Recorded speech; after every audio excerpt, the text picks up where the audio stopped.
नजर बदलती है तो नजारे बदल जाते हैं, किश्ती बदलती है तो किनारे बदल जाते हैं, सोच बदलती है तो सितारे बदल जाते हैं। इसलिए वक्त की नजाकत को पहचानिए, वक्त की नजाकत को पहचानिए और नजरें बदलिए। किश्ती को बदलने की कोशिश करेंगे तो किनारा अपने आप बदल जाएगा। दुनिया को नहीं बदलना है, घर को नहीं बदलना है, परिवार को नहीं बदलना है, लोगों को नहीं बदलना है, दुनिया वालों को नहीं बदलना है, अपने सोच को बदलना है, अपनी चिंतन को बदलना है, अपनी चेतना को बदलना है, अपने जीने के ढंग को बदलना है, अपने उठने बैठने के तरीकों को बदलना है। जीने का तरीका नहीं आया तो हम जीवन के साथ जिंदगी भर मजाक करते जाएंगे। मुनि तरुण सागर जैसे लोग वो तरीका बताता है, वो तरीके सिखाते हैं, वो तरीके बताते हैं, वो तरीके समझाते हैं, वो तरीके दिखाते हैं। जीने के तरीके, जीने की विधाएं, जीने की साधनाएं, जीने की शैलियां, वो तरीके काम के होते हैं। वो तरीके जान लेना जरूरी है, वो तरीके सीख लेना जरूरी है, वो तरीके समझ लेना जरूरी है, वो तरीके पहचान लेना जरूरी है। और तरीका नहीं आया तो अंधेरे में सिर पैर मारते रहेंगे। गांव का आदमी पहली बार शहर पहुंचा, बहुत पुराने जमाने की बात है, जब बिजली बड़े बड़े कुछ ही शहरों में थी। गांव के लोगों ने बिजली नहीं देखी थी। बिजली क्या होता है, पंखा क्या होता है, ट्यूबलाइट क्या होती है, बल्ब क्या होती है, मरकरी क्या होती है, कुछ नहीं जानते थे लोग। ऐसा एक गांव का आदमी पहली बार शहर में पहुंचा। वहां उसका बेटा रहता था। बेटे को पढ़ाया था, लिखाया था, पढ़ा लिखा करके अच्छा अफसर, अच्छा अधिकारी बना दिया था। बूढ़ा बाप गांव में ही रहता था। बेटे के पास टाइम नहीं था कि बाप के पास आके रहे, बाप की सेवा करे, बाप को काम में हाथ बटाए, बाप का ध्यान रखे। क्योंकि बेटा बड़ा अफसर बन गया था, बड़ा अधिकारी बन गया था।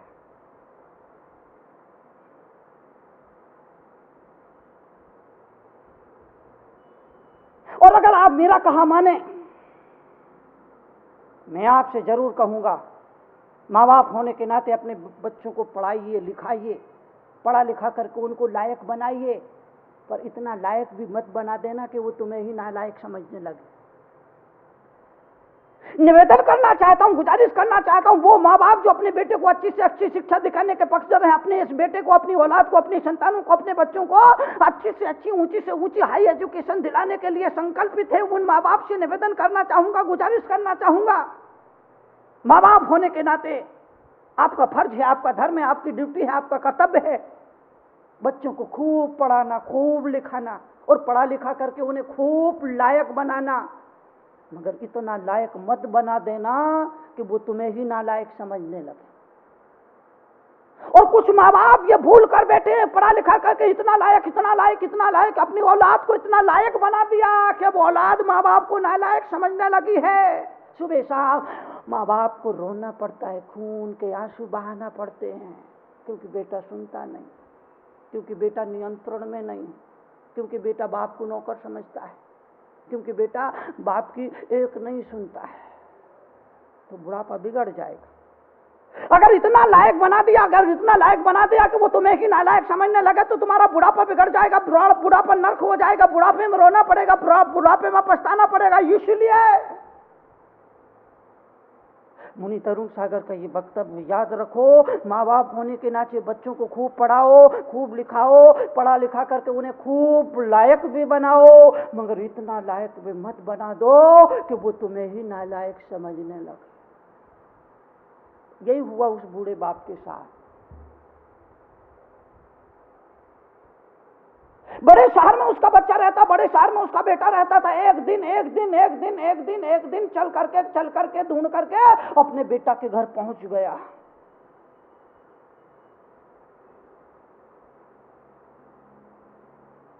शाम का वक्त आया, घर में बल्ब जलते थे। बाप ने कहा, बच्चे, मेरे बेटे, यहाँ के बल्ब तो बड़े अनोखे, क्योंकि अब तक तो बाप ने तेल से जलने वाले दिए ही देखे थे। गांव का आदमी था, गांव का आदमी था, गांव का आदमी था, कभी लाइट नहीं देखी थी, कभी बिजली नहीं देखी थी, कभी बल्ब नहीं देखे थे, कभी ट्यूबलाइट नहीं देखी थी, कभी मरकरी नहीं देखी थी, कभी लाइट नहीं देखी थी। शाम को जब तक ट्यूबलाइट जले, बल्ब जले तो बड़ा खुश हुआ, बड़ा खुश हुआ। अपने बेटे से कहा कि बेटे यहाँ के बल्ब तो, यहाँ के दिए तो बड़े अनोखे हैं। बोले हाँ पिताजी। जब बाप सोने के लिए अपने कमरे में गया, उजाले में सोने की आदत नहीं थी, तो बल्ब को फूंक मार के बुझाने लगा। बल्ब को फूंक मार के बुझाने लगा, मगर ये बल्ब फूंक मारने से क्या बुझने वाले थे? बाप को लगा शायद दिए ऊंचे रखे हुए हैं, मेरी फूंक वहां तक नहीं पहुंच पा रही है, तो एक बेंच रखी, बेंच पे एक स्टूल रखा, स्टूल पर एक चौकी रखी, चौकी पे खड़े होकर के पास में से फूंक मार के बुझाने लगा। बैलेंस बिगड़ गया, धड़ाम से नीचे सिर फूटा, पैर की हड्डी टूटी। चिल्लाया बेटा, बेटा दौड़ा दौड़ा आया, बोले पिताजी पिताजी पिताजी पिताजी। आप गिर गए कैसे? बोले बच्चे ये बल्ब भी बड़े विचित्र हैं, ये कैसे कैसे तूने दिए जला रखे, कैसे कैसे तूने दिए घर में लगा रखे हैं कि ये बुझाने से बुझते नहीं है। बच्चे ने कहा पिताजी इनको बुझाना तो बड़ा आसान है, इसको तो बच्चा भी बुझा सकता है। बोला बच्चे हैं, बच्चे के बाप से नहीं बुझते हैं ये दिए, और तू कहता है इनको बच्चा भी बुझा सकता है। बेटा ने कहा पिताजी इन दियों को बुझाना बड़ा आसान काम है। बोले वो कैसे? बेटा गया, एक उंगली से बटन स्विच को ऑफ किया और बल्ब बुझ गया। बाप ने कहा बेटा बड़े अनोखे दिए, अनोखे तरीके से जलते हैं, अनोखे तरीके से बुझते हैं। तरीका पता ना हो तो टांग तुड़वाने में देर नहीं लगती। यही तो निवेदन करना चाहता हूं, यही तो मैं आपसे बता रहा हूं, यही तो मैं आपसे बता रहा हूं, यही तो मैं आपको दिखा रहा हूं, यही तो मैं आपको समझा रहा हूं, यही तो मैं आपको इशारा कर रहा हूं, यही तो मैं आपको संकेत दे रहा हूं। अगर तरीका पता ना हो तो एक बल्ब बुझाना भी बड़ा जटिल काम हो जाता है, और तरीका हो तो बड़ा आसान होता। अगर तरीका ना आए तो जीवन जीना मुश्किल हो जाता है, जीवन जीना दुभर हो जाता है, जीवन जीना नर्क हो जाता है। और अगर तरीका आ जाता है, जीने का तरीका आ जाता है, जीवन की शैली का तरीका आ जाता है, जीवन जीने का ढंग आ जाता है, तो आदमी परिस्थितियां कठिन हो, परिस्थितियां प्रतिकूल हो, परिस्थितियां अनुकूल ना हो, तब भी आदमी हंसते मुस्कुराते जी सकता है, प्रसन्नता का जीवन जी सकता है, स्वर्ग का जीवन जी सकता है, आनंद का जीवन जी सकता है। बस केवल उस तरीके को सीखने की जरूरत है। और तरीका केवल इतना ही, नजर बदली तो नजारा बदल गया, किश्ती बदली तो किनारा बदल गया। बुझे हुए दीपों से रोशनी नहीं होती यारो, सोच बदली तो किनारा बदल गया। बस जरा से अपनी सोच को बदलना है, अपने चिंतन को बदलना है, देखने के नजरिया को बदलना। अगर तुमने अपनी आंखों में अमृत बसा लिया तो दुनिया में तुम्हें अमृत ही अमृत नजर आएगा, और अगर आंखों में जहर है तो सब दूर तुम्हें जहर ही जहर दिखाई देगा। जरूरत है आंखों में अमृत बसाने की। वो बस गया तो सब कुछ हो गया, वो हो गया तो सब कुछ चल गया, और वो ना हुआ तो रो रो करके जीना पड़ेगा। ऐसे आदमी को स्वर्ग में भी बिठा दिया जाए, स्वर्ग का हक दे दिया जाए, स्वर्ग का अधिकारी बना दिया जाए, वहां भी वो नर्क जैसा जिया, वहां भी नर्क बना लेगा, वहां भी नर्क की वेदना और दुख भोगेगा।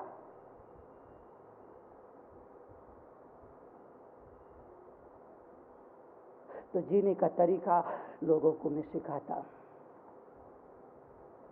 वो तरीका जो सीख जाने के बाद जीवन में बहुत कुछ आप मिल जाया करता है। सबको सब कुछ नहीं मिलता है यहाँ, आपको यकीन करना पड़ेगा कि सबको यहाँ सब कुछ नहीं मिलता है। कुछ लोगों को कुछ मिलता है, कुछ लोगों को कुछ कुछ मिल जाता है, कुछ लोगों को बहुत कुछ भी मिल जाता है, मगर सब कुछ सारी दुनिया में किसी को नहीं मिलता है। इस दुनिया में पैदा होने के बाद, इस दुनिया में जन्म लेने के बाद, इस दुनिया में आने के बाद किस्मत से, पुण्याई से कुछ मिल जाएगा, कुछ भी मिल जाएगा, बहुत कुछ भी मिल जाएगा, मगर सब कुछ किसी को भी नहीं मिलता है। आज तक हजारों नहीं, लाखों लाखों नहीं, करोड़ों करोड़ों नहीं, अरबों अरबों नहीं, अनंतों अनंत लोग इस दुनिया में पैदा हुए, मगर एक भी ऐसा अपवाद ढूंढना मुश्किल है जिसे दुनिया में पैदा होने के बाद सब कुछ मिल गया हो। सब कुछ तो कभी किसी को नहीं मिलता है, कुछ न कुछ कमी तो हर आदमी को खलती है, कोई ना कोई अभाव हर आदमी लेकर के जीता है। दुनिया का बड़ा सा बड़ा धनपति हो, बड़ा सा बड़ा उद्योगपति हो, बड़ा सा बड़ा सेंसाय हो, चक्रवर्ती हो, नरेश हो, राजा हो, महाराजा हो, चक्रवर्ती हो, मंडलिक हो, अर्धमंडलिक हो, देव हो, इंद्र हो, मानव हो, नरेंद्र हो, कोई भी हो, कुछ हासिल करेंगे, बहुत कुछ हासिल करेंगे, मगर सब कुछ का जहां सवाल आता है, इतिहास का अध्ययन करके देखना, एक भी आदमी ऐसा खोजना मुश्किल है जिसने सब कुछ पा लिया। क्योंकि अगर सब कुछ मिल जाए तो मुक्ति की साधना कौन करेगा, मोक्ष की कामना कौन करेगा, मोक्ष के लिए तप और आराधना कौन करेगा। फिर तीर्थंकरों को घर छोड़ने की जरूरत नहीं थी, संत और मुनियों को परिवार छोड़ करके जंगल में जाकर के तप करने की जरूरत नहीं थी। अगर संसार में रहते हुए सब कुछ मिल जाए तो तीर्थंकर तप करने जंगल क्यों जाते। राजा थे, महाराजा थे, वैभव था, तख्त था, ताज था, सब कुछ तो था, मगर फिर भी कुछ कम था। क्यों? क्योंकि वो जो कुछ भी था वो क्षण भंगुर था। उन्हें पता था, उन्हें मालूम था एक दिन छूट जाना, एक दिन खो जाना, एक दिन लौट लिया जाएगा, एक दिन छोड़ करके जाना पड़ेगा, एक दिन खत्म हो जाएगा, एक दिन नष्ट हो जाएगा। वो उस तलाश में थे जो शाश्वत है, जिसे चोर चुरा नहीं सकते, जिसे आग जला नहीं सकती, जिसे पानी भिगो नहीं सकता, मौत पर जिसका कुछ चलता नहीं है, वो उस सत्य की आकांक्षा से वन में जाते हैं, तप करते हैं, उसकी खोज पे निकल पड़ते हैं। इसीलिए प्रयास व्यर्थ है, ये चाह व्यर्थ है कि मुझे सब कुछ मिल जाए, नहीं मिलेगा। दुनिया में रहते हुए नहीं मिलेगा, न किसी को मिला है न तुम्हें मिलेगा। बड़े बड़ों को नहीं मिला तो तुम किस खेत की मूली हो, तुम तो मूली भी बहुत मामूली हो। मूली भी बहुत मामूली, तुम्हारी हैसियत क्या है। थोड़ी सी दिन की जिंदगी है, 4 दिन की जिंदगी, वो भी उधार की, फिर भी अकड़ते हो। तुम्हारे जैसा मूर्ख आदमी नहीं देखा मैंने। 4 दिन की जिंदगी उम्र दराज मांग कर लाए थे, 4 दिन 2 आरजू में कट गए, 2 इंतजार में। तुम्हारे पास क्या बचा? ठंठन पाल, मदन भोपाल, चलो भोपाल।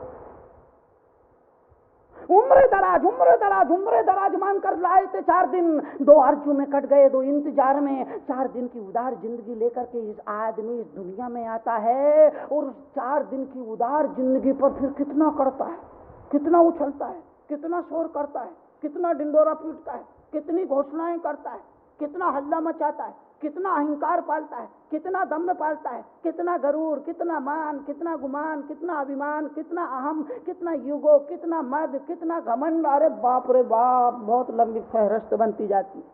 4 दिन की जिंदगी, 4 दिन की उदार जिंदगी में, 4 दिन की उदार जिंदगी में आदमी इतना हम क्यों पड़ता है, इतना क्यों अकड़ता है, इतना दम्भ क्यों करता है, इतना अकड़ से क्यों भर जाता है, भूल ही जाता है कि कल उसे मर जाना है। और मुनि तरुण सागर जैसे लोगों को तो 4 दिन भी बहुत होते हैं, 4 दिन भी बहुत लगते हैं। मैं तो कहता हूं कि 2 दिन की जिंदगी में 1 दिन मौत का भी होता है। 2 दिन की जिंदगी है और उसमें भी 1 दिन मौत का है, अब बचा केवल 1 दिन, और उस 1 दिन में इतना हम क्यों।